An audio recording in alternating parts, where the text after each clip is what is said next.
Governments are working to use artificial intelligence to their advantage, even as it is developing before our eyes. The UAE ambassador to the US gave us some context in a recent Bloomberg op-ed saying, quote, as oil was fortune in the last century, data is destiny in this one. That was Ambassador Yusuf Al-Otaiba as he explained how the US and the UAE are forging the future of this science together. And joining us now to discuss this is Faisal Al-Bannai. He's the Secretary General of Abu Dhabi's Advanced Technology Research Council and the Advisor for Strategic Research and Advanced Technology Affairs to the UAE President. And some big news. We've just seen the launch of a new Falcon AI model that it says is a challenge to Meta and OpenAI. Well, it's good to have you here. And let's just talk about this open source large language model, iteration 2.0, on a model that was only launched, I think I'm right in saying, about 18 months ago. Just explain the importance of this model here and to the wider relationship that you are building with the United States, and why this is important. One, nice to meet you again. And I think it's been nearly a year. So around April, March last year is when we launched our first 40 billion Falcon model, version 1.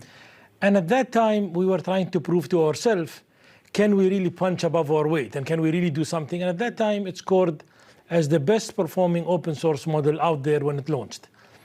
A few months later, it really encouraged more players to do stuff on the open source, and a number of players did.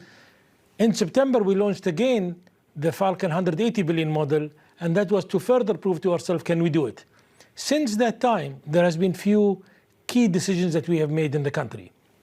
One, we've announced the launch of the Falcon Foundation to clearly cement our dedication and our commitment to open source. So that's like the Linux Foundation, but now as the Falcon Foundation for AI that will host all the different Falcon models and keep it open for everyone to enjoy and for everyone to build on. So we announced that. We announced a company called AI71, which is the commercialization arm for all the AI we're doing. And today, we're announcing the second generation of our Falcon models, the Falcon 2 11 billion parameter model. So starting with the small series, and that today outperforms some of the largest players globally, including from our colleagues from Meta, the 8B model that they have. For those out there who may struggle to keep up as you explain what you're doing in this second iteration of large language models, for those of us who aren't as well versed, what are you talking about here? It's all about looking at how AI and large language models have improved in performance in the last 18 months, 15 months. Which is no time, of course. It's no time. I mean, since ChatGPT launched towards the end of, 22 it was, till now, the dramatic improvement, what AI can do, from just a basic chat that you can chit-chat with and crack some jokes, to today it can write articles, it can look at medical results, it can work on engineering, it can work on law, it can work on education. And images. And images at much higher quality than before. The Bloomberg article that I introduced you with, which was an op-ed written by the UAE ambassador to the United States, spoke about 3 key points. The first of those was emphasizing the importance of government-to-government collaboration. Do the UAE and the US, the biggest player in this space in reality, align on their goals? And if so, how at this point? What's the future?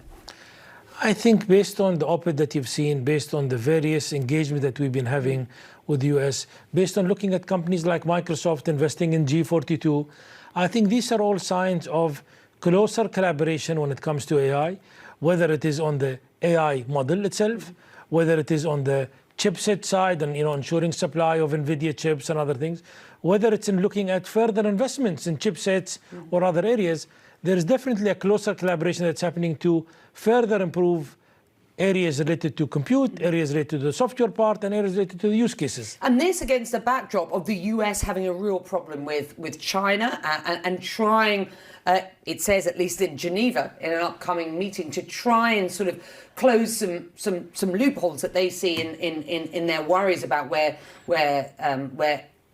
China and its AI is headed. A second point made in the op-ed that Yusuf penned was key, and that was energy. We need significant amounts to process data and manage its flow. We cannot deprioritize climate goals. Of course, the last COP meeting held here in Dubai, the UAE consensus pushed towards a future that wasn't as reliant on fossil fuels.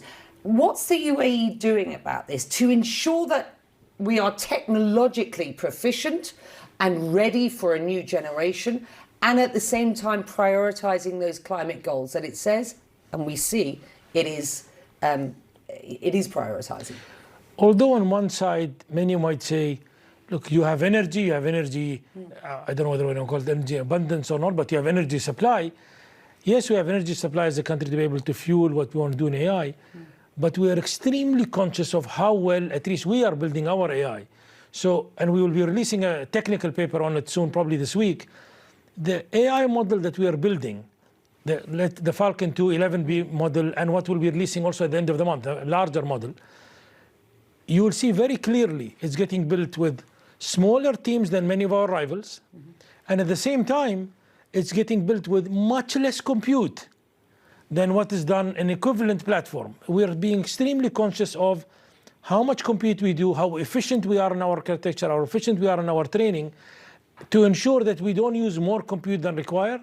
And I think we've done a fantastic job of how much compute we've spent on the current model. You talked about the aligning of the private sector. The Microsoft investment in G42 here was $1.5 billion. The UAE has set up a multi-billion-dollar fund recently, $100 billion, I think, and that will be very largely focused on AI. The big question on everybody's mind is whether there will be a net benefit going forward for everyone. And I talk about you and me, but I talk about people in parts of the world where they don't have the same opportunities. You know, will this be an AI that provides equality for the rest of the world? And I know that you launched the Falcon Foundation, which you've talked about, and I know that that's very focused in ensuring that there is an equitable nature to what is going on. But at the end of the day, it's haves and have-nots, and also whether we can ensure that there are safeguards, guardrails, and regulation that befits us all. Yes. Are you confident? I am extremely confident and optimistic of the roadmap of AI. Today, what AI can do for us as individuals or companies or countries is immense. And I think our current plan, and it probably splits into two parts. From a UAE point of view, this is the diversified country that has talent from everywhere. So we're looking to definitely attract talent to work with us over here. We're making compute available. We're bringing the technology that we're developing through Falcon and other things. And we're also bringing in clear use cases in the medical field, in the education field, which, by the way, we're currently rolling out to hospitals to try that. Now, where it makes an impact to the world, we will see announcement in May and June. So I'll give you a teaser to some of these announcements, where we'll be calling for calls for proposals, telling different developers from around the world. You could be in Africa, you could be in Asia, you could be anywhere, you could be in the moon. If you have ideas of doing stuff on AI that can benefit societies, companies, and in other words, pitch in your idea. We will give you better access to Falcon. We will give you compute from here, and we can launch together your startup in this regard. So we're giving an opportunity for many young developers, young guys with interesting ideas, to launch their products, launch their ecosystem, while we provide better access to Falcon, while we provide compute, and we provide better advisory. And I think that would open up for a very different scale of people benefiting from AI and people leveraging AI in their societies.